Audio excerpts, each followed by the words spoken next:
Bienvenue dans Tam Tam, le podcast recrutement par celles et ceux qui le font vivre au quotidien. Des épisodes courts, concrets et activables avec des invités au top qui te livrent leurs expériences, méthodes et astuces, le tout pour te faire progresser en recrutement. Recruteuse tech, manager d'équipe, freelance ou encore CEO de boîte recrutement, je vais te faire découvrir des invités que tu ne connais pas encore ou pas assez. Quant à moi, je suis Léo, le créateur de ce podcast. Après 7 ans à recruter dans différentes boîtes et différents pays, j'ai créé Blendy pour aider les recruteuses et recruteurs à passer au niveau supérieur. Ce podcast, il est sponsorisé par Team Tyler, l'ATS qui m'a fait aimer les ATS. Team Tyler, c'est l'outil le plus complet pour gérer son recrutement de A à Z en mettant le paquet sur l'efficience, l'expérience candidat ou encore la marque employeur. En écoutant Tam Tam, tu débloques des avantages exclusifs si tu veux changer d'ATS. Tu retrouveras tout ça en description. Sans plus attendre, place à l'épisode du jour. C'est parti. Bonjour à toi Marion. Salut Léo. Enfin je te dis bonjour mais on vient de déjeuner ensemble, bon truc italien juste à côté de là où on enregistre. Mais je fais semblant pour les gens qu'on vient juste de se dire bonjour. Comment tu vas aujourd'hui ? Eh ben je vais super bien. Trop cool. Ravi de t'avoir dans ce podcast. Ça fait en plus un moment que je t'ai proposé et enfin on a trouvé une date qui nous convient, qui convienne à nos agendas très chargés. Pour toi les vacances, puisque tu viens de vacances, et pour moi l'actualité du mois d'avril, que certains d'entre vous qui écoutent savent ce que c'est et le temps que ça prend. Pour les gens qui ne te connaissent pas Marion, est-ce que tu pourrais en 1 minute te présenter ? Tout à fait. Alors, je m'appelle Marion. Aujourd'hui, je travaille chez Bouygues Telecom en tant que Talent Acquisition Manager. Et aujourd'hui, ce que j'aime moi dans la vie, notamment, c'est les voyages. En plus, j'en reviens de vacances. J'ai la chance d'avoir pu partir au soleil il y a quelques temps, et c'était vraiment chouette. Et les voyages, en fait, on se rend compte qu'on n'est pas forcément obligé de partir loin pour être dépaysé, pour faire des découvertes à la fois culinaires, mais aussi au niveau des voyages, rencontrer des nouvelles personnes. Donc ça, c'est vraiment quelque chose que j'apprécie énormément, et ce qui fait que je suis particulièrement en forme aujourd'hui. Ouais, du coup, tu reviens t'as dit quoi, 2 semaines de vacances, 3 semaines ? J'ai pris 2 semaines de vacances, et en plus, j'ai eu la chance d'aller à Tahiti voir ma petite sœur qui habite là-bas. Il y a des gens qui ont de la chance. Bravo, félicitations à toi. Et donc, du coup, tu aimes les voyages. Est-ce qu'il y a une chose que tu n'aimes pas dans la vie ? Alors oui, moi ce serait plutôt au niveau professionnel en fait. Okay. Moi j'aime quand il y a du changement, j'aime quand on se remet en question, j'aime quand on est dans l'amélioration continue. Finalement, ça m'amène à me dire que j'aime moins les gens qui vont me répondre à ma question, mais pourquoi on fait pourquoi on fait comme ça, pourquoi on fait ainsi, et qui vont me répondre mais c'est parce qu'on a toujours fait comme ça. Et ça, je sens que ça m'hérisse un petit peu le poil. Le côté un peu conservatérisme poussé au max, où t'as pas envie de faire le moindre petit changement, quoi. Voilà. Ok, très bien. Je pense que tu as raison. Tu sais que du coup, on peut parler de l'excellent podcast de Florent Le Tourneur, je ne sais pas si tu as déjà écouté, qui s'appelle On n'a jamais fait comme ça, qui du coup est l'inverse de ce que tu viens de dire, donc peut-être que du coup tu aimes ce podcast-là. Comme tu sais, à chaque invité aussi, je demande de te ramener un objet fétiche. Est-ce que tu m'as ramené ton objet fétiche ? Et ouais, et j'en ai ramené 2. J'ai ramené des peluches. C'est ces petites choses là sur le canapé. Exactement. Okay. Alors j'ai ramené un loup, 2 peluches. Donc c'est une girafe et un chacal. Un chacal, ok. Exactement. Et en fait, ça fait référence à la communication non violente, de Marshall Rosenberg, pour ceux qui connaissent. Et en fait, on a tous en nous une partie chacal et une partie girafe. Donc la girafe, c'est celle qui prend de la hauteur, qui regarde, avec beaucoup de bienveillance les choses. Et puis le chacal, c'est celui qui va répondre un peu rapidement de temps en temps. Et ce qu'on se rend compte, c'est que on a besoin des deux et qu'il faut réussir à composer avec les deux. Trop bien. Voilà. Et du coup, en gros, si je dis des trucs qui vont pas, tu vas me sortir le chacal en me disant qu'il y a un truc qui va pas en cours d'épisode ou pas ? Faut que je me prépare à voir le chacal arriver ou... Alors c'est de se dire qu'à un moment il faut savoir dire les choses aussi de temps en temps, et très là bien. De temps en temps elles sont sur l'open space en fait, ces peluches au bureau, et que de temps en temps on sort le chacal en disant allez vas-y dis-lui au manager là, qu'il faut aller plus vite. Ok, intéressant. C'est pas mal, genre j'aime beaucoup. En plus c'est en mode marionnette le chacal, la girafe non, mais là tu mets ta main dans le chacal. Voilà, pour que les gens qui écoutent s'imaginent le truc. D'ailleurs on dirait plutôt un loup qu'autre chose, je trouve. Ouais, c'est difficile de trouver une jolie peluche de chacal. Ouais, je comprends, mais c'est sympa, genre j'aime bien. Et ouais, c'est cool. Écoute, je suis assez jaloux de ton chacal. Je pense que je vais te demander la référence après l'épisode pour que je puisse m'en commander un aussi. Et quand je grand plaisir. Élise, t'as encore fait une bêtise, je sors mon chacal. Ça pourrait être assez rigolo. Trop cool. Je suis hyper contente d'enregistrer avec toi Marion, parce qu'on est sur un sujet, beaucoup de gens m'ont dit j'aimerais trop qu'on parle de ça. Genre, je demande souvent aux gens qui écoutent le podcast, à nos auditeurs et auditrices, c'est quoi le sujet qu'il te faut ? Et le truc qui revient au-dessus de tout le reste, mais genre sans aucune exception et de manière forte mathématique, genre je dirais, allez, sur 10 propositions, t'en as 5 qui vont être ça, c'est comment je forme un manager. Et en partie, pourquoi c'est important, c'est une sorte de tendance depuis début 2024 où nous, tu vois, genre nos clients qu'on forme avec Blendy, c'était historiquement des recruteurs, des recruteuses, des RH. Et là, depuis 2024, il y a plein de gens qui viennent nous voir pour former leurs managers. Donc c'est une tendance de fond.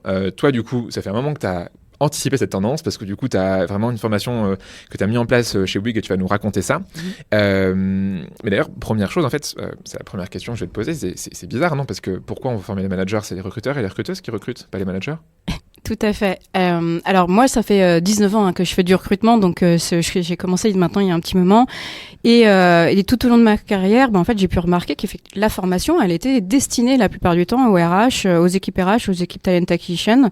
Et on pensait finalement rarement aux hiring managers pour le recrutement. Alors que finalement, ce sont des acteurs essentiels en fait dans un processus de recrutement parce qu'ils interviennent systématiquement et que s'ils sont pas formés, on se rend compte que finalement, on n'arrive peut-être pas à recruter correctement, on n'arrive peut-être pas à recruter les bonnes personnes, on n'arrive pas à déployer parfois l'image de marque qu'on souhaite. Et donc ça, c'est pour ça qu'aujourd'hui, on s'est dit qu'on allait nous former les managers au sein de Bouygues Telecom. Trop bien. C'est vrai qu'en fait, tu me dis un truc, on dit beaucoup avec Elise que les recruteurs ne recrutent pas. C'est un peu le paradoxe, c'est qu'on part du principe quand tu fais ce métier que c'est toi qui choisis, notamment quand tu vois les candidats sur LinkedIn qui font un peu du trash talk envers les recruteurs, c'est les recruteurs qui vont viser. Alors que souvent, la personne qui décide, du recrutement et de qui on recrute, c'est pas les recruteurs, c'est les managers. Du coup, pour toi, c'est quoi le rôle des hiring managers? Qu'est-ce qu'ils doivent faire dans un process de recrutement? Alors, leur rôle, il démarre dès le début, c'est-à-dire qu'en amont du besoin, il faut déjà qu'ils arrivent à identifier déjà quel est leur besoin. Donc, identifier les compétences premières, les compétences secondaires, que ça soit en termes de hard skills et de soft skills, et que ça vienne finalement se détacher d'un diplôme, d'une formation spécifique ou d'un certain nombre d'années d'expérience. Donc ça, c'est le premier rôle qu'on attend avec d'eux, c'est vraiment d'identifier ce dont ils ont besoin. Et puis, le deuxième rôle, ça va être d'évaluer les candidats de manière objective, tout en étant garant du cadre légal, parce que le cadre légal est très présent aujourd'hui, et heureusement d'ailleurs. Il y a du droit dans le recrutement? C'est quoi le cadre légal? J'ai jamais entendu parler. Donc, on va parler forcément des 25 critères de non-discrimination. 26 d'ailleurs, il y a depuis quelques temps. Les lanceurs d'alerte, je crois, c'est ça. Tout à fait. Et puis on va parler aussi, pour ceux qui connaissent, de l'article 1221-6 qui dit qu'effectivement l'exercice de l'entretien n'a pour but que d'évaluer les compétences du candidat à tenir le poste ou non. Ok, donc je t'ai coupé, tu disais identification des besoins, évaluation de manière objective avec le côté légal. Tu as un autre rôle? Et le dernier, c'est bien d'inspirer, en fait, tout simplement, les candidats. C'est eux aussi qui vont donner aux candidats de venir les rejoindre à la fois dans leur équipe, mais de manière plus globale dans l'entreprise. Et donc, ils ont ce rôle d'étendard pour la société. Et ça, c'est hyper important qu'ils l'aient aussi en tête parce que parfois, c'est pas le cas. Ouais, c'est l'équilibre. Tu vois, toujours la métaphore, c'est quand tu recrutes, c'est que tu es un équilibriste. D'un côté, tu dois évaluer et de l'autre, tu dois séduire. Et en fait, tu peux pas faire les deux en même temps. C'est impossible. Et par contre, si tu fais trop l'un, ça marche pas. Si tu fais trop l'autre, pareil. Il faut vraiment que tu trouves le juste équilibre ou au cours d'un process. Parce qu'au cours de la même étape, tu peux faire l'un ou l'autre. Un call de pré-qualif, c'est compliqué de séduire en pré-qualif. Tu veux faire que de l'évaluation. Et inversement pour un cas pratique, par exemple. Donc, tu dois toujours trouver un mix équilibre entre les deux. Et c'est ce que tu dis là. Du coup, c'est que c'est très dur. Et que le manager, pour le coup, a aussi ce rôle. C'est pas que le recruteur. Le manager doit aussi faire les deux. Du coup, là, tu m'as dit que dans toutes tes boîtes au préalable, ils n'étaient pas formés, les managers. Il se passe quoi s'ils ne sont pas formés? Au pire, c'est pas grave, non? Ils savent faire. Ça fait depuis des années qu'ils recrutent, n'est-ce pas? En fait, on se rend compte à quel point, en fait, effectivement, les managers sont pas conscients de leur rôle crucial dans les processus de recrutement, ce qui fait que ils sont parfois un petit peu déconnectés finalement de la réalité du marché. Ils sont parfois tentés d'envoyer leur demande de recrutement au RH et puis s'attendent après d'avoir la pépite qu'ils attendaient, sans s'impliquer davantage. Il y a d'autres managers qui vont imaginer qu'en fait tous les candidats rêvent de travailler chez nous pour eux, et puis ils se rendent pas compte en fait qu'il y a une guerre des talents qui se joue à l'extérieur. Donc il y a ce côté où la prise de conscience sur le marché, elle a évolué. C'est un premier point sur lequel ils doivent vraiment réfléchir, et sur le fait que ce sont des acteurs pour pouvoir à la fois recruter la bonne personne pour l'entreprise, mais également pour leurs besoins dans leurs équipes. Ok, ça du coup je dirais ce que tu dis c'est un peu entre guillemets genre soft dans le sens où tu as aussi beaucoup, enfin t'as dû voir ça aussi, mais tu as beaucoup de managers aussi qui font n'importe quoi en entretien par exemple. Est-ce que du coup c'est des trucs que tu as pu voir dans tes précédentes boîtes, pas forcément chez Bouygues Télécom, où justement parce qu'ils sont pas formés, ils vont poser des questions illégales, ils vont discriminer, etc. C'est un truc que tu as pu constater toi?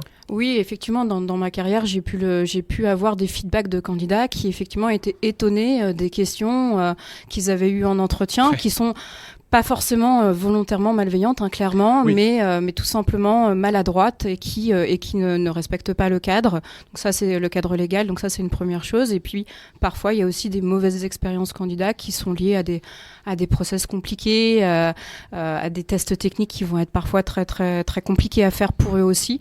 Et ça, c'est une vraie prise de risque, finalement, dans l'entreprise quand les managers sont pas sensibilisés à tous ces sujets. Du coup, on fait quoi? On met les managers de côté et on fait que des recrutements entre recruteurs pour des candidats et on les fait partir dans une autre salle? Non. Ah bah non, forcément, on peut pas. Mais donc c'est d'où l'importance de former ces managers. C'est bien que ce soit des acteurs qui soient formés parce que le recrutement, ça ne s'improvise pas. Et donc c'est de les impliquer fortement dans cet exercice du recrutement pour que à la fois eux soient sûrs le plus sûr possible, parce qu'on n'est jamais sûr qu'on recrute la bonne personne, mais en tout cas d'évaluer le plus objectivement les candidats. Et à la fois que les candidats aient une expérience positive, quelle que soit l'issue finalement du process, qu'ils soient retenus ou non. Et c'est pour ça que chez Bouygues Télécom, depuis maintenant un an, on forme nos managers au recrutement. Trop bien. Et c'est du coup le sujet et la raison pour laquelle on fait cet épisode, c'est que je trouve que là-dessus, tu as un côté précurseur d'avoir réussi à créer ça. Nous, tu vois, ce que je te disais tout à l'heure quand on déjeunait, mais depuis début 2024, on a une sorte de tendance de fond où de plus en plus de gens nous demandent de former les managers, ce qui n'arrivait un peu moins les années précédentes, voire même pas du tout. Pourquoi ça a commencé? Comment? C'était quoi qui a commencé à te dire tiens, j'ai envie de faire ça? C'est toi qui t'es levé un matin, je veux former tous les recruteurs, tous les managers du groupe Bouygues Télécom. Raconte-nous un peu la genèse de tout ça. Non, je suis pas du matin, donc je me suis pas réveillée comme ça. En pleine nuit alors, à 2h du matin, avant de te coucher. En fait, c'est vraiment un projet qui s'est construit en plusieurs étapes. Déjà, il y a eu une prise de conscience collective sur le fait que il fallait qu'on réfléchisse à notre politique de recrutement. Et là-dessus, notamment, on s'est fait accompagner par un cabinet externe qui est venu auditer finalement l'organisation et toutes les méthodes de recrutement qu'on avait au sein de l'entreprise. Donc ça, c'est la première étape. Ils nous ont fourni un diagnostic, on a pu donc recueillir des recommandations, et puis à la suite de ça, en fait, on a eu un sponsoring à la fois de notre DRH et également de la direction générale. Ok, très bien. C'est au niveau tout en haut, en fait, on te dit il y a un problème recrutement, faut qu'on agisse. En fait, il y a eu vraiment une prise de conscience sur l'enjeu business finalement du recrutement, c'est-à-dire ce qui est rare aujourd'hui, ça. Oui, tout à fait. On a eu Après, je vais dire que la chance aussi chez Bouygues Télécom, c'est que la porosité finalement entre nos clients et nos candidats, elle est là, et que cet enjeu business a pu prendre aussi forme grâce à cette porosité. Ouais, c'est les mêmes personnes en fait dans la vraie vie des candidats et tes clients. T'as sûrement dû entendre parler du cas de Virgin Media où quand tu es une boîte B2C vraiment forte, ton expérience candidat peut être désastreuse et te faire perdre en fait des millions. Enfin, Virgin, c'était genre 5 millions par an qui perdent d'argent avec une expérience candidat dégueu. C'est chaud quand même. Exactement. Ok, donc numéro 1, audit. Numéro 2, la direction qui s'est dit viens on change. Ensuite, il s'est passé quoi? Alors ensuite, il y a eu une phase projet sur laquelle en fait on a enclenché un groupe de réflexion qui était composé de RH opérationnel, de talent acquisition et de quelques managers qui ont en fait défini les règles et les process de ce qu'on voulait mettre en place dans notre nouvelle politique de recrutement. Suite à ça, il y a eu un plan de conduite du changement. On a formé finalement l'ensemble de la boucle en fait de décision sur des gens qui recrutent, et donc ça passait par les RH et les talent acquisition et là bien sûr les managers on s'est dit qu'il fallait les former, que c'était les acteurs clés aussi sur ce process, et c'est là où on a dit maintenant il faut y aller. Ok. Est-ce que, alors du coup, genre, tu vas me dire que forcément, parce qu'on est sur quand même c'est pas une petite PME de 50 personnes, Bouygues Télécom, tu avais un budget pour faire tout ça? Alors oui, j'ai eu un budget. En fait, aujourd'hui, si on cumule le fait qu'on a fait appel à une société externe qui nous a accompagnés, notamment sur la mise en place des modules e-learning. On a également une consultante externe qui nous a aidés. Aujourd'hui, je dirais que j'ai un budget entre 40 000 et 50 000 euros à peu près alloué à ce projet. Ce qui est OK quand tu verras quand tu me diras le nombre de personnes qu'on a formées bientôt, mais que vous avez formées, et c'est assez ouf. Et donc en vrai, quand tu mets le ratio au nombre de personnes formées par rapport au coût, c'est dérisoire. Enfin, ça coûte rien, quoi. Et après, il y a un investissement temps important. Exactement, c'est ça. T'as un investissement tout le temps derrière que tu vas me raconter. Donc du coup, t'as fait ça. Donc vous avez conçu. Tu m'as dit que vous avez été accompagné par des gens pour faire quoi? Pour faire les modules e-learning. Ça a été fait par des ingénieurs pédagogiques? Alors nous, on a monté en fait tout ce qu'on souhaitait mettre dans la formation. Okay. Le synopsis, donc c'est nous qui l'avons monté. D'accord. Et après, en fait, on a été accompagné par une structure qui nous a aidé à mettre en place effectivement les modules de formation avec les petits quiz qui vont avec. Donc là, la pédagogique. En gros, tu as fait le fond, ils ont fait la forme et Exactement. le déploiement, quoi. Trop bien. Du coup, c'est quoi le format? C'est un truc qui m'a toujours rendu le plus curieux. C'est, tu les formes à quoi, les managers? On pourrait leur former pendant des fois des journées entières. Nous, tu vois, souvent, sur nos clients, c'est une journée entière de formation. Mais toi, sur le fond, c'est quoi? Pas la forme vraiment. Sur quel sujet ils vont être formés à la fin de la formation? Alors, le sujet, effectivement, il a fallu faire des choix parce que je suis d'accord avec toi, on a envie de les former sur beaucoup de choses. Une semaine entière. Hein. Exactement. Alors, on s'est focalisé finalement sur quelques sujets. Le premier sujet, c'est déjà de leur montrer ce qu'on a mis en place au niveau de la politique de recrutement de chez Bouygues Télécom. Ok, donc comment on fait du recrutement chez Bouygues? Comment on fait du recrutement chez Bouygues Télécom. Okay. Donc, notamment, on s'est challengé sur des délais. Combien de temps on met pour faire entre la préqualification et le dernier entretien et la décision finale. On s'est challengé également sur le nombre d'entretiens, parce que parfois on peut avoir envie de faire 4, 5, 6, 7 entretiens. Donc ça, c'est la première chose sur laquelle on les forme. La deuxième chose, c'est le cadre légal. On en a un petit peu parlé tout à l'heure. En fait, ça ne s'invente pas, le cadre légal. Donc si on ne les forme pas sur le sujet, malheureusement, voilà, on peut poser des questions sans le vouloir qui sortent du cadre légal. Troisième sujet, ce sont sur des techniques finalement de recrutement elles-mêmes. Donc là, on parle avec eux finalement de questions comportementales, questions situationnelles. Okay. C'est quoi la différence entre j'évalue les connaissances et les compétences de mes candidats? Et la dernière chose, c'est l'expérience candidat, puisque effectivement, ils sont pas forcément tout le temps au fait sur ces sujets-là. Le monde a changé, les attentes des candidats ont changé. Tout le monde n'a pas été sur le marché de l'emploi finalement récemment, en fonction depuis combien de temps les gens sont dans la structure. Donc là, aujourd'hui, c'était de faire le parallèle entre tout ça, nos clients, les candidats et l'expérience qu'on attend positive suite à tous nos process. Ok, donc tu as un tour complet, je dirais, c'est vraiment, du coup, tu t'assures que la base de la base est maîtrisée. Est-ce que, admettons demain, si je te disais, tu me diras tout à l'heure le temps que ça prend, mais est-ce que tu verrais des choses à rajouter demain si tu fais une version 2, par exemple, les trucs qui manquent, tu penses, par rapport à ce que tu as déjà fait aujourd'hui, un sujet? Alors oui, on pourrait toujours venir un peu plus finalement dans les techniques d'évaluation, réussir également à objectiver aussi la lecture des CV. On sait que parfois on peut faire quelques raccourcis par rapport à se dire que telle école peut être mieux qu'une autre. Donc oui, on pourrait encore venir travailler sur des sujets comme celui-ci. Tu parles d'école meilleure que l'autre, tout le monde sait que c'est l'université de Poitiers qui est la meilleure des écoles. C'est ce que j'ai fait. En fait, d'ailleurs, ils ont rebaptisé l'université de Poitiers l'université Léo Bernard en mon hommage depuis que je suis parti. Mais bon, bref, les gens ne savent pas ça forcément, donc je sais que c'est parce qu'on est entre nous que tu me le partages. Exactement, c'est ça, c'est un petit scoop. Ok, merci. Donc sur le fond, hyper intéressant. En fait, tu t'assures qu'en gros, ils évitent de faire des choses mauvaises, des trucs qui sont en dehors de la politique de recrutement, du coup, des choses qui sont pas forcément cool ou pas légales. En fait, tu t'assures qu'ils ne fassent pas de pas de côté et qu'ils soient du coup dans le droit chemin et qu'ils aient en gros la base de la base. Comment tu fais passer ça? Tu sais, la forme en pédagogie, même en andragogie, parce qu'on parle de formation d'adultes qui s'appelle l'andragogie, est aussi efficace, voire plus que le fond. Ça ressemble à quoi une formation du coup comment vous l'avez créée? Comment vous l'avez conçue? C'est quoi les différentes étapes? Dis-moi tout. Alors, ce qu'il faut savoir, c'est que la cible donc des managers, c'était 1200 personnes qui étaient à former. Voilà, donc ça fait quand même un certain nombre de personnes. Je te coupe là-dessus, c'est tous les hiring managers ou c'est aussi des gens qui vont être intervieweurs et qui feront passer des entretiens? En fait, est-ce que ça va être les gens qui décident du recrutement ou c'est aussi des gens qui font passer des entretiens mais qui sont dans la même équipe que cette personne-là, par exemple? C'est tous les managers. En fait, tous les managers sont des gens susceptibles, qui managent. Sont susceptibles de recruter dans leurs équipes, que ça soit à la fois des stagiaires, des apprentis, des CDI, des CDD. Donc là, nous, ce qu'on a souhaité, c'est vraiment former tous les managers. Dès que tu manages, tu fais cette formation-là, quoi. Tout à fait. Elle est obligatoire ? Elle est obligatoire. Ok, trop bien. Mais tu as des gens, je suppose, qui recrutent une personne par an, d'autres par contre qui vont en avoir une vingtaine par an potentiellement. Exactement. Ok, ça marche. Donc tu m'as dit, donc, sur la forme, tu as 1200 personnes, comment du coup tu as fait ça ? Alors, on avait une problématique de pouvoir former rapidement et de manière homogène. En fait, c'est 1200 personnes. Donc, quand on a réfléchi, on s'est dit, on doit finalement faire cette formation en plusieurs étapes. La première étape, donc, pour répondre à la problématique de volume qu'on avait, c'était, on s'est dit, il faut faire un e-learning. Donc, on a mis en place ce e-learning qui est en 4 modules et donc qui reprend exactement les mêmes thèmes que j'ai cités tout à l'heure et qui dure 1h20, donc vraiment très court.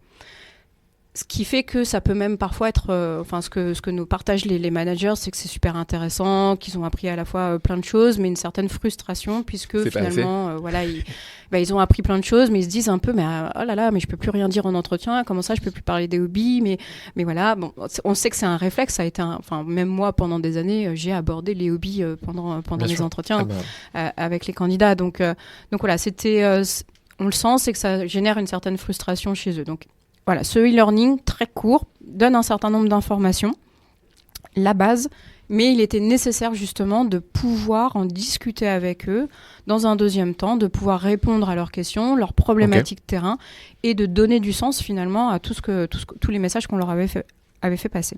Du coup, c'est une phase 2, du coup, c'est une phase c'est quoi ? C'est du présentiel, c'est du distanciel. Présentiel, exactement.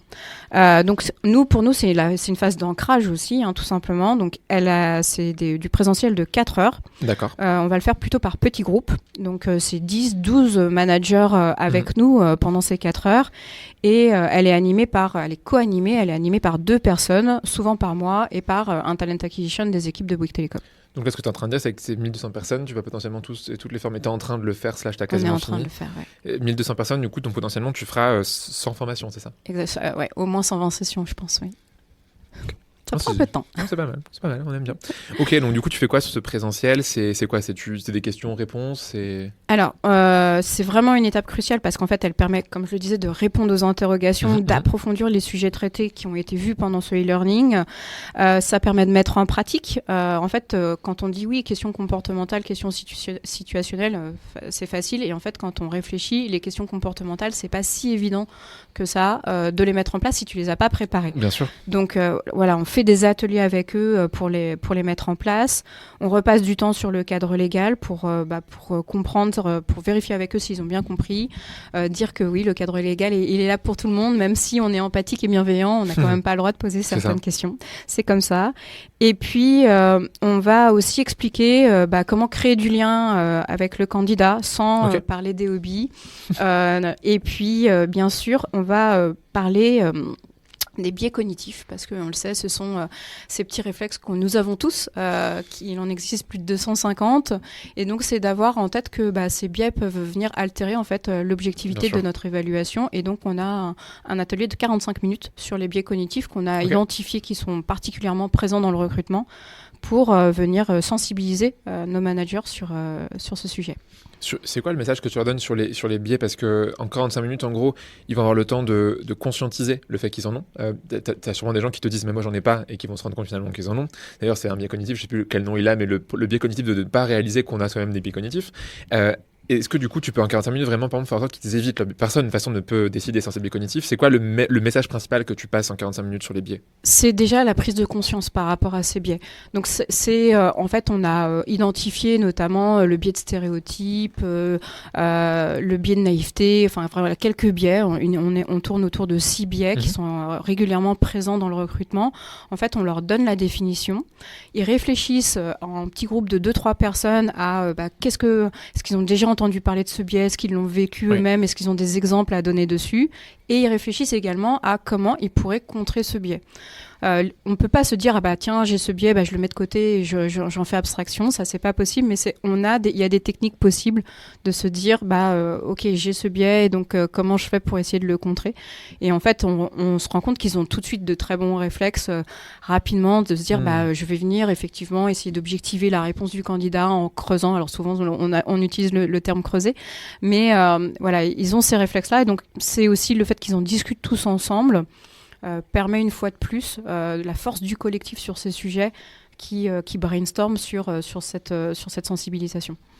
Avant de passer du coup à la troisième étape, du coup je vais revenir parce que je pense que tu as fait pas mal de formations déjà là. Est-ce qu'il y a des anecdotes que tu as à nous raconter, par exemple soit sur les billets ou autres? C'est quoi les trucs les dingueries qu'on t'a sorti en formation? Moi j'en ai à l'appel, des trucs qu'on m'a dit, genre des remarques de personnes qui paraissent bienveillantes en fait, du coup pas du tout. Est-ce que tu as des idées d'anecdotes marquantes que tu aurais eues alors, oui, on a tous des anecdotes. Alors, moi, je me souviens d'une personne qui nous partageait le fait qu'il y avait des candidats qui mâchaient des chewing-gums en entretien. Et en fait, ça la perturbait énormément. Et en fait, alors, le biais de sa part, c'est un petit peu... ça serait presque un biais de première impression, c'est de se dire mâcher un chewing-gum en entretien, ça fait peut-être pas très sérieux. Et donc en fait elle se rendait compte qu'elle n'était pas forcément objective finalement pendant l'entretien. Donc voilà, c'était intéressant qu'elle en parle. Et puis finalement tout simplement elle s'est dit en parlant elle-même, elle s'est dit à la fin, mais en fait j'aurais dû dire au candidat, mais excusez-moi, est-ce que ça vous dérangerait pas de mettre votre chewing-gum dans un petit papier? Et finalement on se rend compte que le fait d'en parler, ça développe ces petits réflexes qu'on n'a peut-être pas forcément quand on n'y réfléchit pas, tout simplement. Oui, et de t'arrêter, et plutôt que de penser que la personne est comme ça parce qu'elle fait ça, de te dire en fait je vais plutôt me poser la question. J'en sais rien, des personnes qui vont par exemple sortir forcément la cigarette, si t'aimes pas l'odeur de la cigarette, par exemple tu vas être choqué. Ça se trouve, la personne est méga stressée et juste en fait je sais pas, c'est quelqu'un dans sa famille est pas bien, est malade, c'est ça, son conjointe et genre attends, un enfant, j'en sais rien, tu vois, genre juste tu demandes et tu dis genre vous sentez forcément la cigarette, pas dit comme ça parce que c'est un peu vénère, mais bref, donc ils réalisent en fait via de la formation qu'ils associent des comportements avec des choses qu'ils voient et qu'ils disent non à des candidats pour des mauvaises raisons. Ou un autre biais qu'on peut avoir facilement aussi, c'est quelqu'un qui est très calme en face de nous en entretien, qui est pas forcément qui ne fait pas passer ses émotions à travers son visage. On va rapidement, on peut avoir un raccourci de se dire il est pas forcément très motivé pour le poste, alors que pas du tout, c'est juste qu'il est en train de réfléchir, que lui c'est pas quelqu'un qui va exprimer de manière très forte ses sentiments. Et ça, c'est aussi un biais que beaucoup de recruteurs peuvent avoir, qu'ils soient d'ailleurs managers ou non. On en parlait ce midi, et clairement exactement. C'est vrai que quand tu sais qu'il y a des différents styles d'expression de tes émotions, tu comprends que des gens en effet vont pas forcément être là, oh c'est la fête, j'ai trop hâte d'être là, et inversement des gens qui pourraient faire peur parce qu'ils sont trop expressifs. Moi tu vois, on m'a dit t'as l'air trop motivé pour le job, en fait c'est juste j'ai plein d'énergie, désolé, en fait genre je suis comme ça tout le temps, et les gens souvent te font des idées de toi alors que en fait ils te connaissent pas, ils savent pas comment tu fonctionnes, c'est pas fou. Ok, donc étape 1 e-learning, étape 2 formation de 4 heures où tu fais un peu tu me raconteras un tour de France, troisième chose, tu as dit que tu avais 3, c'est quoi? Exactement, en fait on le sait, c'est que après ces 2 premières étapes où finalement ils ont appris énormément de choses, il faut le mettre en application derrière. Et pour cela, en fait, ce qu'on leur a proposé à nos managers, c'est qu'ils soient accompagnés par leur RH ou leur talent acquisition durant le processus de recrutement qu'ils auront. Parce que justement, il y a des managers qui vont, comme tu le disais, recruter 10, 15 fois dans l'année. D'autres, c'est une fois. Donc ça se trouve, la formation, ça fait 8 mois qu'ils l'ont fait. Et au moment où ils l'appliquent, c'est plus complètement frais dans la tête. Donc là, c'est de se dire, au moment où ils ont leur recrutement, ils sont accompagnés par leur RH ou leur talent acquisition qui va venir faire du shadowing avec eux en entretien et leur dire, et débriefer avec eux à la fin, un peu en mode coach, de super, t'as posé telle et telle question, ça t'a permis d'évaluer le candidat comme ça, et là, est-ce que, en termes de posture, c'est super, tu étais ouvert, et donc ça a fait passer des bons messages au candidat, ou au contraire, justement, là, par exemple, t'as été peut-être un peu sec dans la manière dont tu posais ta question, ça a déstabilisé le candidat, est-ce que tu l'avais vu, ce genre de choses. Trop bien, donc vraiment, vous les accompagnez. Ça, c'est individuel ou c'est collectif? C'est individuel, ouais. Et donc, c'est les HRBP ou les recruteurs, recruteuses qui sont liés à ces managers qui s'occupent de ça. Exactement. Toi, tu n'interagis plus ici parce que si tu dois faire le coaching de 1200 personnes, tu n'as plus de week-end, de soirée, de vacances scolaires et tu ne peux pas partir en vacances. Ce serait dommage. Ça serait dommage. Ok, comment ça s'est passé souvent, c'est important. C'est un truc qui fait peur en recrutement et je sais qu'on fait une petite dédicace à Michael Sayat qui nous écoute, qui dit toujours qu'une des compétences les plus estimées, c'est la conduite du changement quand tu fais du recrutement, parce que si tu veux implémenter des choses comme ça prend du temps. Comment ça s'est passé le déploiement de tout ce que tu viens de dire, et est-ce que tu as quelques stats à nous partager? Alors, le déploiement, il s'est vraiment fait en 2 phases. Déjà, on a posé notre politique de recrutement fin 2022, début 2023. Ok. On a conçu le e-learning pour qu'il soit déployé à partir de juin 2023. Donc D'accord. là, il a été déployé auprès des 1200 managers tout de suite. Et la partie présentielle, alors on a forcément fait en plus des galops d'essai, clairement. Donc on a fait 1 ou 2 premières formations pour voir comment ça se passait, avoir aussi les feedbacks des managers sur est-ce que les messages étaient pertinents, est-ce que l'animation était pertinente. Donc ça, on a commencé vers l'été 2023 pour vraiment la déployer finalement, cette partie présentielle, en octobre 2023. Ok, et donc c'est en cours et ça devra se finir quand pour former tes 1200 personnes? Alors en objectif, j'aimerais bien que là, fin de premier semestre 2025, ça soit terminé. Donc ça aura pris 1 an et demi pour former ces personnes-là? Oui, c'est surtout la partie effectivement présentielle qui nous prend un petit peu de temps. Est-ce que tu as des stats dessus à nous partager? Alors bien sûr, j'ai quelques stats. Donc en moins d'1 an, quand même, on a donc plus de 70% des managers de Bouygues Telecom qui ont suivi le programme de e-learning. Ça veut pas dire que... Ah oui, ok, sur le e-learning. Donc, et les fait. 30%, tu sais pourquoi ils l'ont pas fait? Pour l'instant, c'est parfois parce que manque de temps, ils vont le dire, ou sinon c'est parce qu'en fait, eux, ils n'ont pas de recrutement en cours, donc ils disent, je préférerais le faire au moment où je vais ouvrir mon besoin de recrutement. Ok. Après, bien sûr, il faut aussi relancer les gens sur les formations pour qu'ils les fassent. Et puis, donc là, déjà, on a des retours super positifs. On a une note de satisfaction sur le e-learning qui est à peu près de 9 sur 10, un tout petit peu moins, qui est aux alentours de 8,7. Trop bien. Donc ça, c'est super chouette. Sur la partie présentielle, donc là, on a formé un tout petit peu plus d'un quart de nos managers. Donc doucement mais sûrement, mais en tout cas on fait au moins une session de formation de 10-12 personnes par semaine. Forcément aussi les vacances viennent impacter ce rythme, et là on a une satisfaction qui est au-delà de toutes nos espérances, puisqu'en fait la note est de 9,7 sur 10. C'est ouf. Avec des verbatims qui sont super encourageants, avec des managers qui vont nous partager que finalement en une demi-journée c'est presque trop court, alors que parfois quand on leur dit une demi-journée au recrutement, ils arrivent un peu à entrer dans les pieds. Et puis, il y en a aussi qui nous disent qu'ils trouvent ça vraiment super utile, que c'est bien animé, que le fait de partager entre pairs, c'est hyper riche. Et c'est vrai qu'on a, justement, c'est chouette, c'est qu'on a des managers qui viennent là en formation et qui disent je viens parce qu'en plus, j'ai un tel qui m'a dit que vraiment c'était chouette comme formation. Trop cool. Non, en vrai, c'est cool d'avoir ces retours, et hâte que tu en aies encore plus, même à nous partager après. Si tu veux, je pourrais même les rajouter après en description du podcast dans quelques mois quand tu auras tout fini. Tu as pas mal d'entreprises qui veulent faire ça. Est-ce que tu aurais un conseil à donner aux boîtes qui voudraient créer une formation manager, genre 2-3 conseils? Et après, du coup, tu nous donneras ton retour d'expérience vu que tu es encore en plein tour de France, donc que tu me dis ça. Est-ce que tu as un conseil à donner à une boîte qui veut créer justement une formation comme ça? Alors, je pense que déjà, il faut se poser et réfléchir sur quels sont les enjeux de la société. Est-ce que quelles sont les problématiques rencontrées? C'est vrai qu'aujourd'hui, nous, on s'est aussi appuyé sur la satisfaction candidat, et notamment les verbatims qu'on récupérait de cette étude, pour se dire, là, clairement, on a peut-être des pain points sur ou tel sujet. Ça, c'est déjà nos forces, et là, il faut qu'on travaille là-dessus. Ce qui fait que, c'est... prendre le temps d'analyser les données qu'on a, si on a la chance d'en avoir. Ensuite, c'est d'identifier le temps qu'on va pouvoir y allouer, parce que clairement, c'est ce que je le disais, c'est que monter les e-learning, écrire tout ce qui va être à l'intérieur, mettre en place les formations et les déployer, clairement, ça prend du temps. Il faut avoir des personnes qui vont avoir et l'envie et le temps de le faire. L'envie parce que... clairement, être formateur, c'est pas si évident que ça. On peut être expert sur un sujet et pas forcément réussir à animer des sessions de formation. Donc ça, il faut aussi voir en interne les forces qu'on a sur ce sujet-là.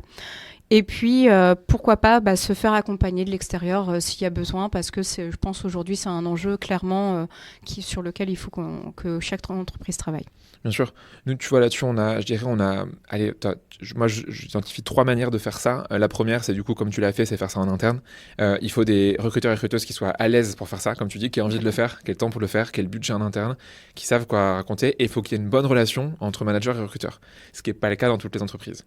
Après, tu as un cas numéro 2 qu'on a en ce moment là chez un de nos clients, où pour le coup, eux, ce qu'ils veulent qu'on fasse pour eux, c'est qu'on conçoive cette formation, qu'on forme leurs recruteurs pour que les recruteurs forment leur manager. C'est un peu le train the trainer. Ça, du coup, c'est une deuxième chose qui se fait et nous, qu'on fait de plus en plus. En fait, on va faire l'ingénierie pédagogique. On a l'expertise, on a les connaissances, on est habitué et après, les entreprises le font en interne. Et le cas numéro 3, pour le coup, c'est nous, on fait ça à 100%. C'est un truc qu'on adore faire avec Élise, de former des managers. Ça change des recruteurs. Ça n'a rien à voir en termes de public et c'est ça qui est très drôle. Et donc, je dirais, pour moi, c'est un de ces 3 cas souvent qui va être fait. Il n'y a pas de meilleure manière de faire. Ça dépend du contexte, ça dépend de la taille de boîte, ça dépend du budget, ça dépend de plein de choses. Évidemment, avec Élise et moi, on a les blagues en plus, ce qu'on a peut-être moins avec d'autres acteurs que je ne citerai pas ici. Mais voilà, tout fonctionne tant qu'on sait ce qu'on cherche, qu'on sait ce qu'on veut, qu'on connaît ses contraintes budgétaires, de temps, etc. Trop bien. Tu es en tournée dans toute la France, un peu comme une artiste, un peu comme Taylor Swift, tu vois, qui est en tournée partout en Europe avec son concert The Era Tour. Si quelqu'un d'ailleurs a des places pour le concert Taylor Swift en France, je prends pour ma copine et moi. Est-ce que tu pourrais nous faire un petit retour d'expérience de comment ça se passe, ce Tour de France? Parce que tu fais pas qu'aussi à HSA, hein, tu vas un peu partout. Tout à fait. Alors déjà, moi, je trouve ça super chouette parce que tu vas directement sur le terrain. Donc, aujourd'hui, en fait, les 1200 managers, il y en a une grosse partie qui sont sur notre siège qui est à Meudon, donc pas très loin en Île-de-France. Et puis, on va avoir également des sessions qu'on anime sur nos autres sites, donc notamment Bordeaux, Nantes, Strasbourg, Bourges, Tours et Aix. Alors, outre le côté sympa d'aller visiter une nouvelle ville et de découvrir les spécialités culinaires du sujet, c'est surtout de pouvoir finalement être en contact avec les managers eux-mêmes, parce qu'on se rend compte qu'en fonction des régions, ils n'ont pas forcément les mêmes problématiques, les mêmes difficultés, les tensions par rapport au marché du travail ne sont pas forcément les mêmes. Bien sûr, ou pas sur les mêmes sujets. Voilà, c'est vraiment... Et puis finalement, nous, on le voit, c'est qu'ils sont super contents en fait qu'on se déplace pour venir leur pour C'est rare qu'un siège entre guillemets prenne des gens comme ça en région, en province, pour aller justement former et donner la bonne parole. Et on est vraiment ultra bien accueillis. Voilà, à chaque fois, c'est une expérience très très chouette de pouvoir parler avec eux. Forcément, en plus, comme on se déplace finalement sur souvent 2 jours, on a du temps aussi informel pour discuter avec eux entre les sessions de formation. Donc, c'est vraiment super chouette à chaque fois. On t'a déjà demandé de dédicacer des t-shirts ou pas Non, pas encore. Pas encore. Et des casquettes, mais pas. Des téléphones plutôt chez moi. Tu peux dédicacer ma coque de téléphone, s'il te plaît. Oui, avec plaisir. Trop bien. C'est quoi, tu dirais, les choses que tu aimes le plus dans ta pratique de la formation? Genre, dans toutes ces formations que tu fais, c'est quoi les choses que tu aimes vraiment? Alors, ce que j'aime déjà, c'est de passer ma passion, en fait, parce que pour moi, le recrutement, c'est une passion. Ça fait 19 ans que je suis dedans, donc clairement, tu passes tes connaissances, mais finalement, c'est pas que ça. L'idée, c'est que tu peux pas embarquer tout le monde sur les sujets, mais c'est de se dire, voilà, tu passes tes connaissances, tu passes ta passion. Moi, je vibre recrutement quand je fais ces formations, et je trouve ça chouette d'avoir aussi ces partages d'informations qu'ils vont avoir avec moi, et ce contact humain. Moi, je pense que je fais ce métier-là pour l'humain, et ces partages avec ces managers, c'est ultra riche. Pour moi, c'est une vraie source à la fois d'inspiration et d'énergie. Ça te rend meilleur après dans tes pratiques en plus et dans ton management avec ton équipe, parce que du coup tu manages aussi une équipe de 10 personnes en tout cas à date de moment où on se parle, et du coup ça doit t'aider, je pense, les retours terrain que tu as des managers pour passer des messages à tes recruteurs en mode travaille mieux avec eux de telle manière, quoi. Complètement. En fait, ce qu'on se rend compte, c'est que à la fois, quand on accompagne au quotidien nos managers, on a parfois du mal finalement à se rendre compte sur quoi ils ont besoin d'être aidés, ce qui est intuitif pour eux, ce qui l'est peut-être moins. Et en fait, grâce à tous les retours que j'ai pu avoir, clairement, quand on leur parle d'entretien structuré, les managers, c'est clairement pas évident pour eux. Donc ce relais finalement auprès des recruteurs, des RH, leur dire prends bien le temps, quand tu fais ton brief de poste avec ton manager d'identifier tes compétences, tu le challenges si tu sens aussi que le poste finalement sur le marché il parlera peut-être pas, ou ce genre de choses. Donc ça c'est de se dire la vision des managers je l'ai grâce à ces formations. J'ai aussi la vision de l'équipe grâce que je manage aujourd'hui, et ça me permet de faire le lien entre les deux. Ok, trop bien. Et à contrario, du coup, c'est quoi les freins que tu peux avoir, les mauvaises surprises que tu as eues, les choses qui se passent moins bien que prévu? Alors, finalement, j'ai pas de choses où je me suis dit vraiment j'ai eu un énorme frein et c'est une chance. Je dirais que moi, le frein principal que j'ai, c'est le temps. C'est-à-dire que j'aimerais bien pouvoir me dédoubler de temps en temps. Tu pourrais être en 100% de ton temps à faire ça quasiment. Exactement. C'est mon temps et également le temps des managers parce que aujourd'hui, finalement, c'est un vrai investissement pour Bouygues Télécom de se dire je forme 1200 managers. Bien sûr. Ça prend au minimum, presque une journée entre le e-learning et la partie présentielle. Le coaching dont tu parlais. Tout à fait. Donc ça, c'est un enjeu sur lequel il faut que tout le monde s'implique, s'organise. Et puis, ce que je pourrais dire, c'est que honnêtement, j'ai eu la chance de pouvoir aujourd'hui avoir finalement des participants qui étaient toujours partants pour ces formations. Malgré le fait qu'elles soient obligatoires, on pourrait se dire, on a des gens qui viennent un petit peu en traînant les pieds, mais finalement pas du tout. Et ça, c'est une super surprise. Donc, je dirais peu de freins par rapport à la mise en place de cette formation. Écoute, bravo. Et la dernière question que j'aurais pour toi, pour clore cet épisode, c'est un peu pourquoi tu fais ça. Le résultat, tu sais, souvent, une formation, c'est bien, mais si les pratiques ne changent pas, ça sert à rien. Qu'est-ce que tu vois déjà des différences au quotidien dans la manière dont ils font du recrutement? Et si tu n'en vois pas ou si tu en vois, comment toi, du coup, tu t'assures que ça a un impact, en fait, derrière tout ce que tu fais là, l'investissement budgétaire, ton investissement en temps, l'investissement de tes collègues? Comment vous vous rendez compte que tout ça, du coup, ça a un impact? Et est-ce que tu vois déjà l'impact? Alors oui, on voit déjà l'impact. Alors déjà, le premier impact, c'est l'expérience candidat. Donc on la suit aujourd'hui, cette satisfaction. C'est un NPS qui est envoyé. Tout à fait. On a un questionnaire qui est envoyé à tous nos candidats à partir du moment où ils sont rentrés dans notre process au niveau de la préqualification ou en entretien. Ok. Là, ce qu'on peut voir, c'est qu'on a des verbatims ultra positifs sur le fait que des candidats nous remercient des process qu'ils ont vécus, du suivi de leur candidature, malgré le fait qu'ils n'aient pas été retenus en entretien chez nous. Donc, ça, c'est vraiment c'est des retours qui sont ultra encourageants pour la suite.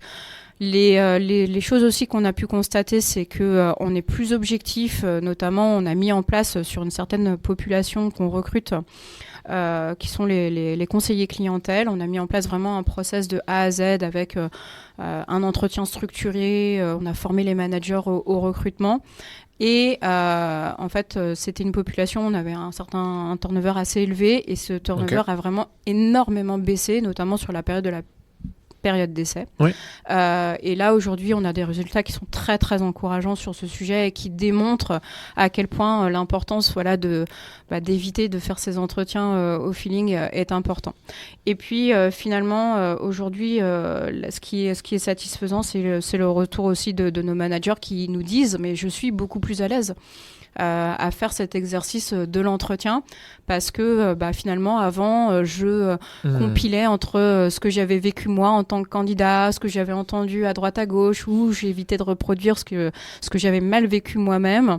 Et c'est vrai qu'on a une tendance finalement à apprendre un peu sur le tas et que là, je me sens finalement armé et confiant pour faire des processus de recrutement. Et ça aussi, je pense que ça fait, c'est un retour qui est ultra positif et qui permet de rayonner au sein de l'entreprise et ailleurs.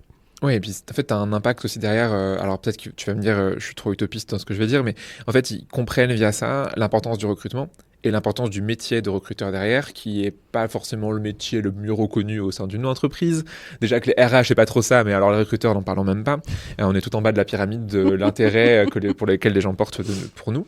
Donc je pense que de manière ou d'une autre, ils comprennent que c'est un vrai job, que deux, il y a des choses à faire et à pas faire, et trois, en fait, que potentiellement c'est cool. Peut-être que tu vas créer des vocations et des managers qui vont dire, moi je vais faire ça full time, en fait, j'adore le recrutement.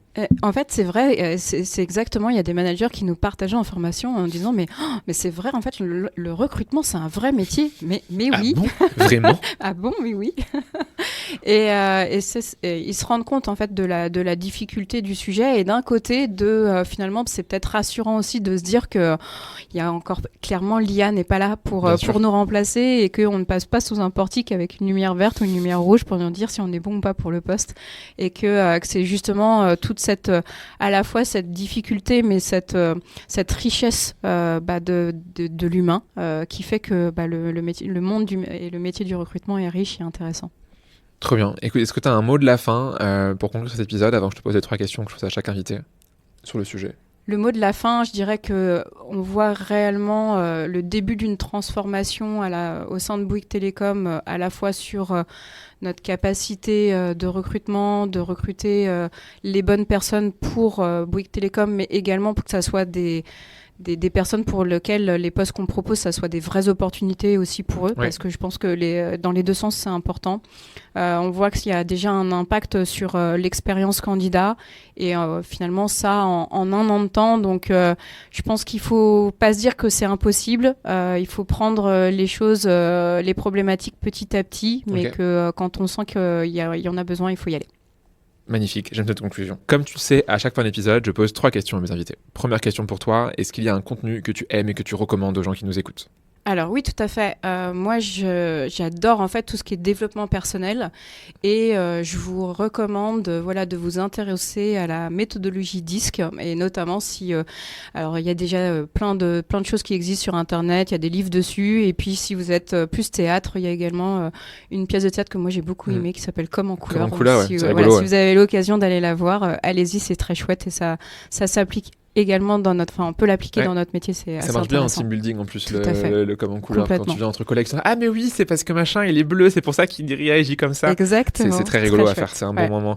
D'un point de vue scientifique, on pourrait questionner le sujet, enfin nous avec Élise on est très anti-test global, mais d'un point de vue compréhension de soi, fit entre les managers et les candidats et team building pour aller voir le comme en couleur, je suis d'accord, c'est trop bien. Est-ce qu'il y a une personne que tu aimes et que tu recommandes ?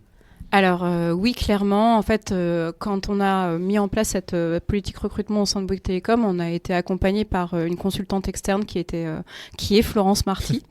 Et vraiment, c'est quelqu'un que j'ai trouvé ultra inspirant. Donc Florence, c'est une RH qui à la fois est pointue sur des sujets de marque employeur, d'expérience candidat, de recrutement, de management et n'hésitez pas à aller voir sur son compte LinkedIn. Elle poste régulièrement des choses qui sont très très inspirantes. Je te rejoins, très sympa Florence. On a eu l'occasion de travailler ensemble sur un mini projet très cool. Troisième petite chose, est-ce que tu aurais une série ou un film que tu aimes et que tu recommandes en lien avec le recrutement ou pas du tout d'ailleurs ? Alors, je serais plutôt une série. En ce moment, je regarde Good Doctor. Alors, en plus, ils ont sorti des nouveaux épisodes il n'y a pas très longtemps. Et alors, je ne sais pas si c'est lié au recrutement ou pas, mais je trouve que ce parallèle quand même sur le fait qu'on a une tendance à juger, évaluer les gens un peu rapidement est assez très pertinent dans la manière dont c'est tourné et l'histoire de cette série. Et, je la regarde avec délice et je vous invite à la regarder si vous n'avez pas eu l'occasion de le faire. Trop bien. Bah écoute, merci pour la recommandation de série. Merci pour ton temps d'être venu jusqu'ici depuis Meudon et pour tous tes conseils que tu as donnés pour des gens des boîtes qui voudraient lancer une formation manager. Très chouette. Vraiment, tu as donné beaucoup de choses de qualité, des stats, des chiffres, du comment, du pourquoi, du fond, de la forme. C'était très complet, très précis, très efficace.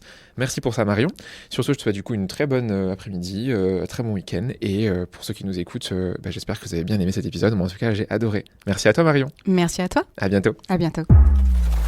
Tu es arrivé au bout de l'épisode. Merci et bravo. Merci parce qu'on met du temps et du cœur à faire ce podcast avec tous mes invités. Donc en écoutant jusqu'au bout, ça fait grave plaisir. Bravo, car en écoutant Tam Tam, tu progresses dans ton recrutement, tu fais de la veille, tu challenges tes pratiques et ça, c'est vraiment chouette. Et si tu veux aller encore plus loin et te former avec Blendy, tu sais où me trouver. Maintenant, si ce podcast te plaît, tu sais ce qu'il te reste à faire. En parler au monde entier et faire des t-shirts à mon effigie.